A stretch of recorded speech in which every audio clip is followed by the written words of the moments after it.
Et ce matin, c'est Serge Morvan dont vous nous dressez le portrait. C'est un ancien préfet des Yvelines, qui comparaît aujourd'hui devant un tribunal pour faux et usage de faux. Ouais, et c'est une histoire immorale qui se passe à Versailles, une ville très comme il faut. Le préfet des Yvelines, un haut fonctionnaire de 62 ans, était apprécié, sympathique, souriant, tout en rondeur, et il a subitement démissionné en juillet 2019. Sur le moment, personne n'a compris pourquoi.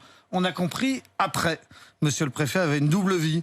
Il vivait avec sa femme dans les somptueux appartements de la préfecture, à 2 pas du château de Versailles, mais il avait aussi une maîtresse à qui il avait promis le mariage. C'est assez classique, et jusqu'à là, il n'y a rien d'illégal. Sauf que, comme dans une pièce de Feydeau, le préfet s'est enfoncé dans les mensonges. Sa maîtresse était très décidée à se marier avec lui, et lui apparemment ne sait pas dire non. Alors comme elle insistait, il a fini par affirmer qu'il était divorcé, et il a présenté un faux certificat de divorce.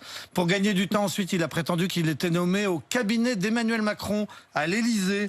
Et pour être convaincant, il a fourni un faux arrêté publié au faux journal officiel.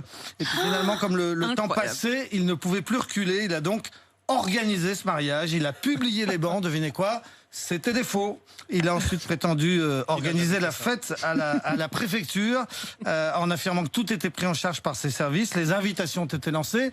Le jour J est arrivé. Les premiers invités de la mariée sont arrivés à la préfecture et ils sont tombés sur Madame la légitime.